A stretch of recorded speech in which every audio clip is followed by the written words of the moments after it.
I was 63 when my grandson Tyler asked me why I bothered cleaning out that old munitions factory on the edge of town. Everyone else called me crazy, said I was wasting my time with Max, my German shepherd, poking around in that rusted shell of a building that hadn't seen production since the Korean War. The city had condemned it years ago, but somehow it never got demolished, just sat there like a giant metal tombstone, collecting weeds and graffiti. But something about that place called to me, and Max felt it too. His ears would prick up every time we drove past, his nose twitching at scents I couldn't detect. The mockery started small, whispered comments at the hardware store when I'd buy cleaning supplies, knowing looks when I'd load my truck with industrial trash bags and wire brushes.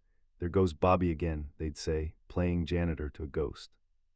Growing up in this Ohio Valley town during the 1950s, I learned early that abandoned places held secrets worth discovering.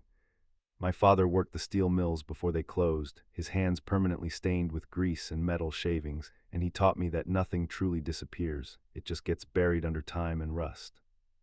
He'd take me exploring old mine shafts and forgotten homesteads on weekends, showing me how to read the stories left behind in broken glass and weathered wood, in the way vines grew through window frames and how foundations settled into the earth. "Look with your hands, Bobby," he'd say, running his calloused fingers along brick walls and wooden beams, "but think with your heart. Buildings remember everything that happened inside them." Those lessons stayed with me through basic training at Fort Benning, through the sweltering humidity of Vietnam, where I learned to spot hidden tunnels and concealed bunkers, through 30 years as a machinist at the Riverside Tool Company, where precision and patience became second nature. I carried them through the joy of watching my children take their first steps and the pride of teaching them to work with their hands, through raising Jennifer and Michael to understand that honest work was its own reward, regardless of what others thought. When Sarah passed 5 years ago after 41 years of marriage, those memories became even more precious, each one a thread connecting me to a life that suddenly felt too quiet, too empty. Max came into my life 3 years after Sarah died, a rescue dog with gray around his muzzle and intelligent brown eyes that had seen too much. The shelter volunteer, a young woman with paint-stained aprons who reminded me of Jennifer at that age, said he'd been found wandering near an abandoned industrial complex outside Youngstown. "He's been looking for something," she told me, watching how he paced the kennel runs, never settling completely. "Maybe he just needs someone who understands that feeling."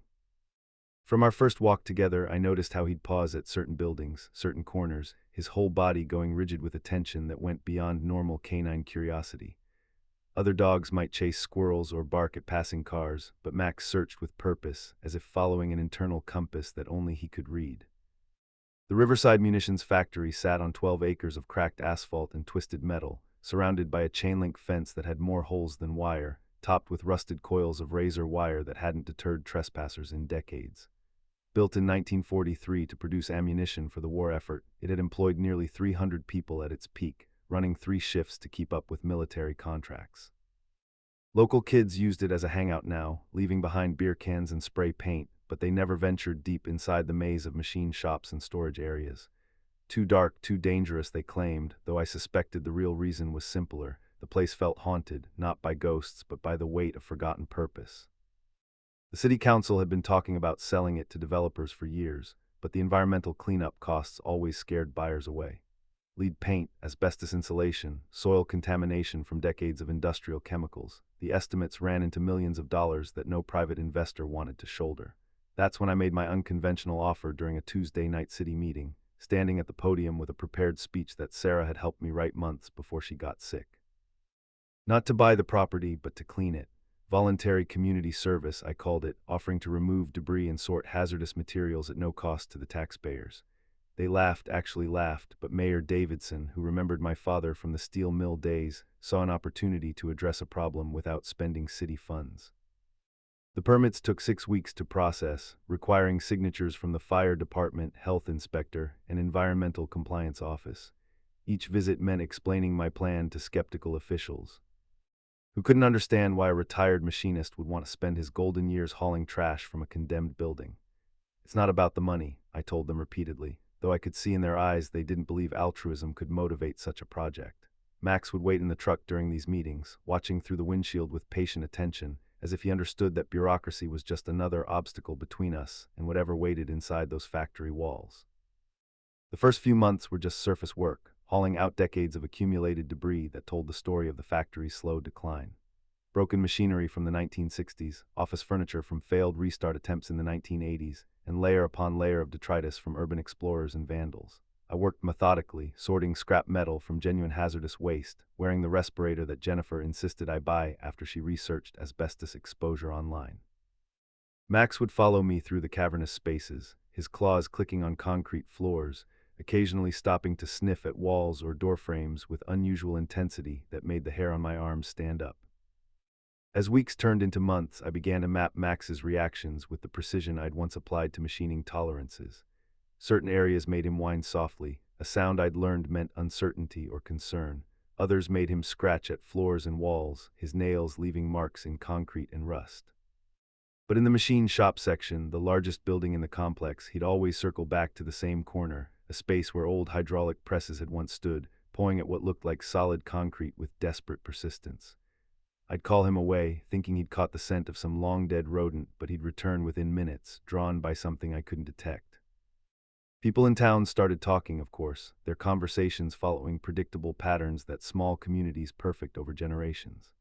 At Murphy's Diner, where I'd eaten breakfast every Saturday since Sarah died, I'd overhear snippets of discussion about Crazy Bob and his dog playing in that death trap.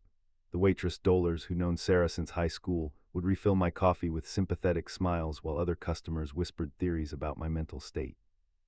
Was I having some kind of breakdown? Was this how grief manifested in men my age? The speculation hurt more than I wanted to admit, especially when it came from people I'd known for decades.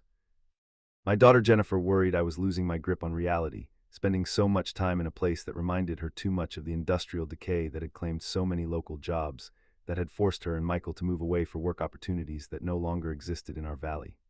Her phone calls became more frequent, filled with gentle questions about my health, my sleep patterns, whether I was taking the blood pressure medication Dr. Patterson had prescribed. "Dad," she'd say, her voice carrying the same tone she'd used when talking to her own children, "maybe it's time to think about selling the house, moving to something smaller, closer to family." My son Michael was more direct, his engineer's mind cutting straight to practical concerns during his monthly visits. "Dad, you're embarrassing the family. That place is condemned for a reason: structural damage, environmental hazards, legal liability. What if you get hurt in there? What if someone else gets hurt because you've made it accessible?" He'd stand in my kitchen, still wearing his business suit from the 3-hour drive, gesturing with hands that had never known the satisfaction of fixing something broken, of seeing order emerge from chaos through patient, methodical work. But Tyler, my youngest grandson at 16, understood something the adults had forgotten. He saw adventure where others saw danger, possibility where they saw only problems. When he visited during summer break, he'd ask detailed questions about what I'd found, what different rooms looked like, whether I'd discovered anything interesting in all that debris. His eyes would light up when I described the massive machines that had once filled the factory floors, the intricate system of conveyor belts and assembly stations that had turned raw materials into finished ammunition. He reminded me of myself at that age, hungry for stories that adults thought were too dangerous or complicated for young minds. The breakthrough came on a Thursday in October, 6 months into the cleanup, when the morning air carried the first sharp bite of approaching winter. Max had been acting strange all morning, refusing his breakfast of kibble and canned chicken that he'd eaten without complaint for 3 years, pacing by the front door before dawn with an urgency I'd never seen before. His behavior reminded me of how some dogs act before earthquakes or severe storms, sensing changes in atmospheric pressure that human instruments can't detect. At the factory, he led me directly to his favorite corner in the machine shop and began digging at the familiar seam with frantic energy that sent chunks of loose concrete flying. I'd assumed that crack was just foundation settling, the kind of cosmetic damage that appeared in every old building as decades of freeze-thaw cycles worked their patient magic on concrete and mortar. But when I knelt beside Max and looked closer, running my fingers along the edge with the same attention to detail I'd once applied to measuring machine tolerances, I realized the line was too straight, too clean, too perfectly engineered to be random settling. This wasn't natural deterioration. Someone had cut this seam deliberately, creating a joint that would be invisible unless you knew exactly where to look. I brought a crowbar the next day, along with a proper work light and Tyler's digital camera, wanting to document whatever we might find. Max watched intently as I worked the steel bar into the seam, applying leverage with careful pressure to avoid damaging whatever mechanism might be hidden beneath. The concrete section lifted with surprising ease, revealing it wasn't solid foundation at all but a carefully disguised cover. Underneath, steel steps descended into absolute darkness, their edges worn smooth by decades of use, leading to something that had been hidden since before Max and I started our cleanup. My hands were shaking as I shone my flashlight down that hidden staircase, the beam catching metal railings that had been painted with the same industrial green as the factory's interior, concrete walls that showed no signs of water damage or structural deterioration, and the edge of what looked like a massive underground chamber. The air that rose from below carried scents of machine oil and preserved metal, familiar smells from my machinist days that spoke of equipment maintained in pristine condition. Max whined softly but didn't back away. If anything, he seemed relieved, as if he'd been waiting for this moment since the day we met at the animal shelter. I called Tyler immediately, swearing him to secrecy with the same solemn tone my father had used when sharing family secrets, and asked him to bring his better flashlight and his camera. When he arrived 20 minutes later, still wearing his McDonald's uniform from his after-school job, his eyes went wide at the sight of that hidden entrance. "Grandpa," he whispered, his voice cracking with excitement, "this is like something out of a movie. Like those World War II bunkers they show on the History Channel." Together, we descended those steel steps, Max leading the way with confident steps that suggested he'd somehow known this place existed all along. The underground space was enormous, at least 50 feet long and 30 feet wide, with a vaulted concrete ceiling supported by steel beams that bore manufacturer's stamps from the 1940s. The construction was military-grade, built to withstand direct bombing, designed by engineers who understood that some secrets needed to survive even if the buildings above them didn't. But this bunker wasn't empty storage or a forgotten bomb shelter. Along the walls stood organized racks of weapons, not hunting rifles or civilian handguns, but military-grade equipment I recognized from my Army days and from classified manuals I'd studied during my service. M16 assault rifles hung in neat rows, their stocks wrapped in protective plastic, their serial numbers clearly visible under our flashlight beams. Grenade launchers sat in custom-fitted cases, surrounded by ammunition crates stacked floor to ceiling with military precision. Each crate bore stenciled markings indicating contents, dates, and handling instructions in the abbreviated codes that armed forces used for inventory management. In one corner, under a canvas tarp that smelled of preservative wax, we found heavier equipment: machine guns, rocket-propelled grenade systems, and weapons I'd only seen in military manuals or war movies. In the center of the room sat a government surplus desk surrounded by locked filing cabinets, and scattered across the surface were documents bearing official seals, transfer orders stamped with dates ranging from the 1960s through the 1990s, and inventory lists that matched the weapons we were seeing on the walls. The paperwork wasn't random or haphazard. Someone had maintained detailed records of every transaction, every movement of equipment, every person who'd accessed this hidden facility. This wasn't amateur hour. This was professional-grade illegal activity conducted by people with extensive knowledge of military procurement and distribution systems. Max moved through the space with surprising purpose, leading us to specific boxes, specific corners, as if following a scent trail or map that only he could read. His behavior reminded me of drug-sniffing dogs I'd seen working with customs agents, methodical and focused, responding to stimuli that human senses couldn't detect. In one corner, behind a rack of ammunition crates, he scratched persistently at what appeared to be solid concrete flooring until we realized he'd found another hidden compartment. This one contained a fireproof safe, the kind banks used for valuable documents, secured with a combination lock that had been set to factory default settings. Someone's arrogance or laziness had left it easily accessible. Inside that safe were photographs, dozens of black and white images showing men I didn't recognize handling weapons, loading trucks, meeting in what looked like the factory above our heads during years when it was supposedly producing legitimate commercial products. The pictures were dated, cataloged, and organized with the same obsessive attention to detail as the inventory records. There were also financial documents, bank statements showing large cash deposits made to accounts in names I didn't recognize, and correspondence between someone identified as Colonel Morrison and various defense contractors whose names appeared regularly in newspaper stories about military spending and procurement scandals. The dates on these documents span decades, well past when the Riverside Munitions Factory had supposedly ceased all military production and converted to civilian manufacturing. According to official records, the last military contract had ended in 1953, but these files showed ongoing weapons transactions through the 1990s, suggesting that someone had maintained this facility as an active black market operation for nearly 40 years. The scope of the conspiracy was staggering, not just local corruption, but a systematic network of illegal arms dealing that had used our abandoned factory as a storage and distribution hub.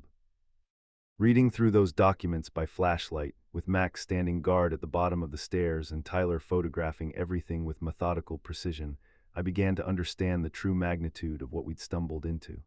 This wasn't just forgotten military surplus or some collector's private cash. This was evidence of systematic theft from military bases, illegal sales to unauthorized buyers, and financial transactions that had probably funded everything from organized crime to international terrorism. Names I recognized from local politics appeared throughout the files, along with payment schedules, delivery instructions, and detailed records of who had received what weapons when. Some of those names belonged to men who'd later served on our city council, men who'd built successful businesses and earned reputations as community leaders, while apparently running one of the most sophisticated illegal weapons operations in the Midwest. Others were police officers, military contractors, and businessmen whose legitimate careers had provided perfect cover for their criminal activities. The conspiracy wasn't just local, it stretched across state lines, involved federal contractors, and included people whose security clearances should have prevented them from even being in the same room as unsecured weapons. The weight of discovery hit me like a physical blow, the same feeling I'd experienced in Vietnam when artillery shells landed close enough to shake the ground beneath my feet. Tyler was taking pictures with his phone, documenting serial numbers and document headers with the thoroughness his mother had taught him for school research projects, but I could see the fear in his eyes mixing with excitement. This wasn't buried treasure or historical artifacts. This was evidence of crimes that could implicate some of the most powerful people in our county, people who'd spent years making sure this place stayed condemned and untouchable, who'd probably been waiting for memories to fade and witnesses to die before finally moving their hidden assets. Max pressed against my leg, his warmth steady and reassuring, his presence a reminder that we'd come too far to turn back now. His loyalty had brought us to this moment, his instincts had guided us to a truth that corrupt men had spent decades trying to hide, and his calm confidence gave me strength to face whatever consequences our discovery might bring. I thought about Sarah, about what she would have said if she could see us standing in that underground arsenal, surrounded by evidence of betrayal that reached into the highest levels of our community leadership. That night I couldn't sleep, pacing my kitchen while Max watched from his bed by the door, his eyes following my movements with patient attention. Every creak of the house settling, every car passing on the street outside, made me wonder if someone had noticed our extended stay at the factory, if powerful people were already mobilizing to protect their secrets. Sarah would have known what to do. She'd always had better instincts about people and politics than I did, could read motivations and connections that escape. My more straightforward way of thinking, but she wasn't here, and this decision was mine alone to make. By morning, I'd made up my mind. I called Frank Martinez, an old Army buddy who'd served with me in the same platoon outside Da Nang and had gone on to become an FBI agent after his discharge. Without giving specific details over the phone, I'd learned enough about surveillance from crime shows to be cautious.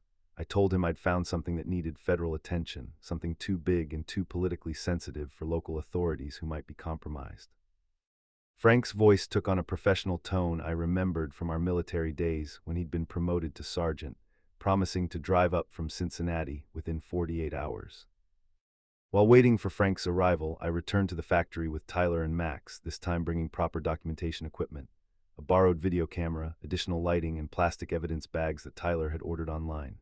We methodically cataloged everything we could find, creating a detailed inventory that matched serial numbers to theft reports, cross-referenced financial records with known criminal investigations, and documented the full scope of the illegal operation.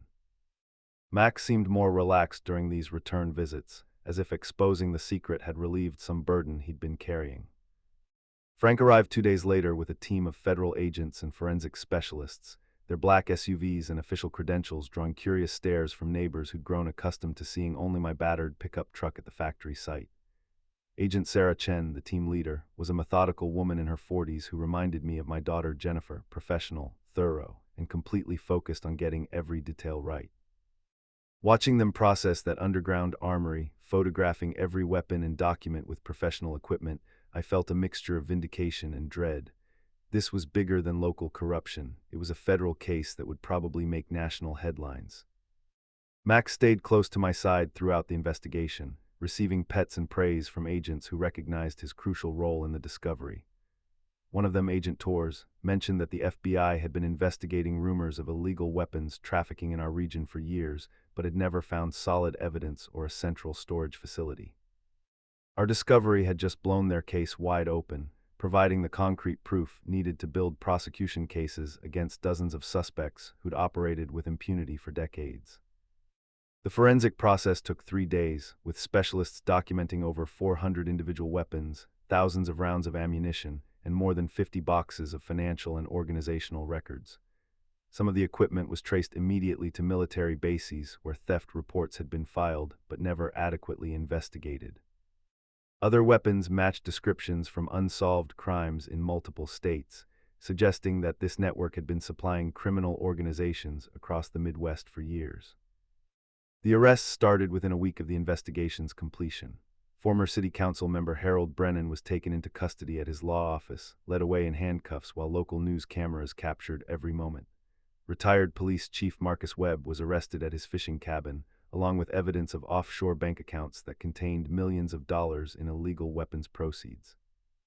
3 prominent local businessmen, men whose names appeared on hospital wings and scholarship funds, were charged with federal conspiracy and arms trafficking violations.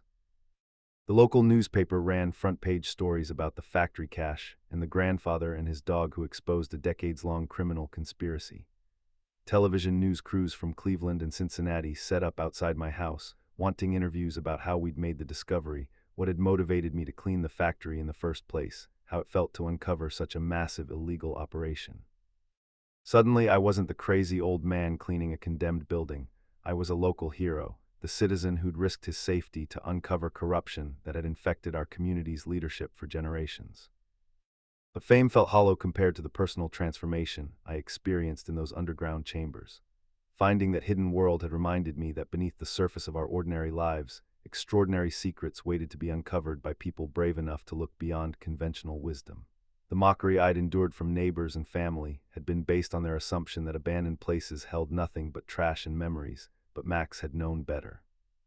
His instincts had guided us to a truth that corrupt men had spent decades trying to hide, had cost them millions of dollars and decades of careful planning to maintain. The legal proceedings took months, involving grand jury testimony, plea negotiations, and a complex federal prosecution that made headlines across Ohio and surrounding states. Most of the defendants eventually pleaded guilty rather than face trial, accepting lengthy prison sentences in exchange for cooperation with ongoing investigations of similar operations in other states. The money recovered from hidden accounts and seized assets was substantial, over $12 million that was used to fund veterans programs, community development projects, and victim compensation for families affected by crimes committed with weapons that had passed through the factory network.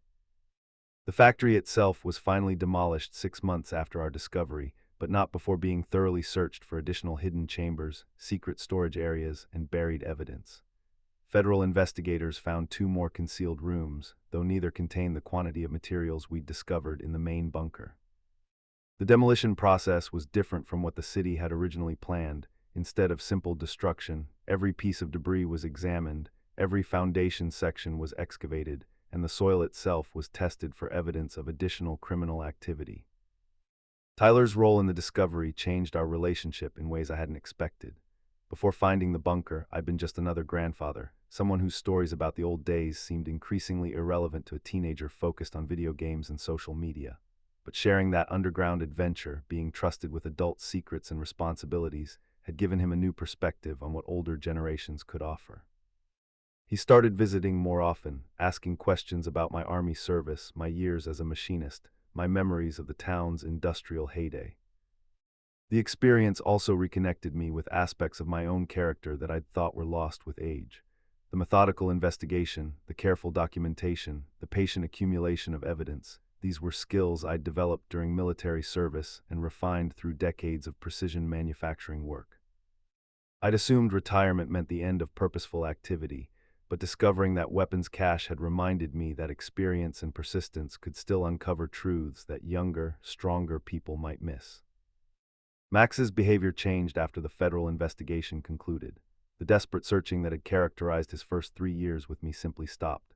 He no longer paced restlessly through the house, no longer showed obsessive interest in abandoned buildings we passed during our walks.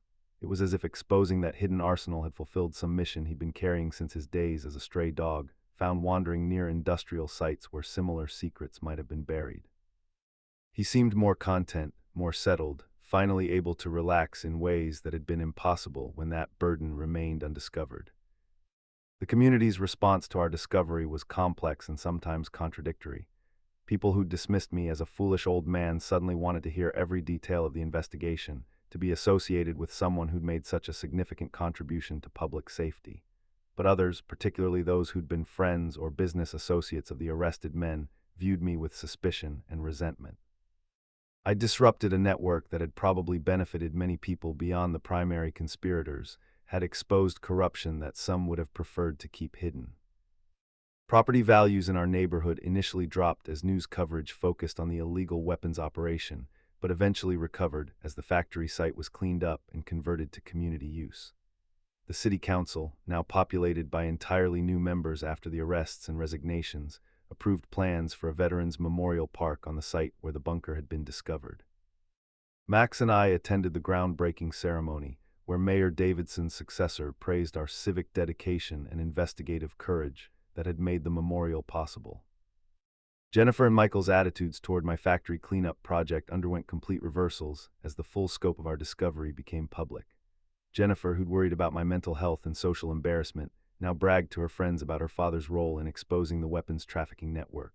Michael, who'd criticized the project as dangerous and pointless, began asking detailed questions about how I'd known to keep investigating despite community skepticism. Both of them seemed to understand, perhaps for the first time since Sarah's death, that their father possessed wisdom and capabilities that deserved respect rather than patronizing concern. The federal agents who'd processed our discovery maintained contact for months after the initial investigation, calling periodically to update me on related cases in other states where similar networks had been uncovered. Using our evidence as a starting point, Agent Chen told me that the Riverside factory had been a central hub for illegal weapons distribution across the Midwest, and that our discovery had helped solve crimes and prevent future illegal sales in ways that might never be fully documented. The impact of what Max and I had found together extended far beyond our small Ohio town. Winter arrived early that year, and I found myself spending long evenings in my kitchen, reading newspaper accounts of the ongoing legal proceedings while Max dozed by the radiator. The house felt different now, less empty, less purposeless. I'd proven to myself and others that retirement didn't mean irrelevance, that experience and persistence could still make meaningful contributions to community safety and justice. The mockery I'd endured during those first months of cleanup had been transformed into something resembling respect, though I'd learned not to depend too heavily on others' opinions for my sense of self-worth. Spring brought new challenges and opportunities. Federal prosecutors contacted me about testifying in additional cases related to the weapons network, and I agreed to share our story at community meetings focused on crime prevention and citizen involvement in public safety. Tyler, now a senior in high school, had decided to major in criminal justice at Ohio State, inspired by our shared adventure in that underground bunker. His college application essay focused on the lessons he'd learned about persistence, courage, and the importance of investigating things that others preferred to ignore. Max passed away the following spring, on a warm April morning when the dogwood trees in our yard were blooming with the same intensity as the day Sarah and I had planted them 30 years earlier. He died peacefully in his sleep, surrounded by the familiar scents and sounds of home, no longer burdened by whatever mysterious purpose had driven his earlier restlessness. The veterinarian said his heart simply wore out, a common fate for German shepherds his age, but I knew the truth was more complex. He'd completed his mission, had guided me to the discovery that justified years of patient searching. The funeral home that had handled Sarah's arrangements offered cremation services for pets, and I chose to have Max's ashes buried in our backyard, near the flower garden where he'd spent so many peaceful hours after our discovery of the weapons cache. Tyler helped me plant a maple sapling over the spot, something that would grow large enough to provide shade for future dogs and future generations of our family, who might need reminders that loyalty and persistence could overcome any obstacle. Tyler visits more often now, especially since starting college, and our conversations focus less on his classes and more on the lessons we learned together in that underground bunker. He understands in ways that his parents still struggle to comprehend that the most important discoveries often come from investigating things that everyone else has dismissed as worthless or dangerous. His professors have heard our story, and several have expressed interest in using our experience as a case study in criminal justice courses focused on citizen involvement in law enforcement. The factory lot has been transformed into the Veterans Memorial Park, with walking trails, memorial walls listing local service members, and benches where people can sit and reflect on the sacrifices made by previous generations. I visit regularly with Scout, my new retriever, watching his reactions to determine if he senses any echoes of what Max and I discovered there. So far, Scout shows no unusual interest in that particular patch of ground, but I've learned to pay attention when dogs act like they know something we don't. Community leaders still invite me to speak at civic events, sharing the story of how patient investigation and refusing to accept conventional wisdom can uncover truths that powerful people prefer to keep hidden. These speaking engagements have connected me with other citizens who have made similar discoveries, people who have exposed municipal corruption, environmental violations, and financial fraud by following their instincts despite community skepticism. We've formed an informal network of what Tyler calls citizen investigators, people who understand that democracy depends on ordinary citizens being willing to ask uncomfortable questions. The weapons trafficking case continues to generate legal proceedings and investigative stories years after our initial discovery. Some of the stolen equipment has been traced to international conflicts, sold to foreign buyers who used them in ways that violated international law and contributed to regional instability. The full scope of the network may never be completely understood, but federal agents credit our discovery with disrupting operations that had been active for nearly 4 decades.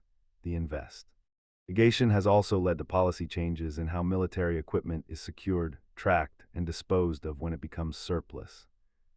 Now when people ask me about that time, about what motivated me to spend months cleaning a condemned factory despite community ridicule, I tell them it wasn't really about the weapons or the arrests or the newspaper articles. It was about learning to trust instincts I'd forgotten I possessed, about following a dog's wisdom into places that logic said were too dangerous to explore. It was about discovering that age brings advantages, patience, persistence, freedom from caring too much about others' opinions, that can be more valuable than youth's energy and ambition. The experience taught me that mockery often conceals fear, fear of the unknown, fear of change, fear of discovering that comfortable assumptions about community leaders and local institutions might be wrong. People ridiculed my factory cleanup project because it represented a kind of investigation they weren't brave enough to undertake themselves, a willingness to dig beneath surfaces that might reveal uncomfortable truths about the world they thought they understood. Max had possessed that courage instinctively, and his loyalty had given me strength to continue when human criticism made me want to quit. I keep a photo of Max on my kitchen table now, taken on the day we first descended into that underground bunker, his alert expression captured in the camera's flash as Tyler documented our discovery. Looking at that picture reminds me that the most important partnerships in life often cross species boundaries, that loyalty and courage can take forms we don't expect, and that the most significant discoveries usually come to those who refuse to accept that abandoned places hold nothing but trash and memories. Scout has begun showing interest in other abandoned buildings around town, though his reactions lack the desperate urgency that characterized Max's behavior before our great discovery.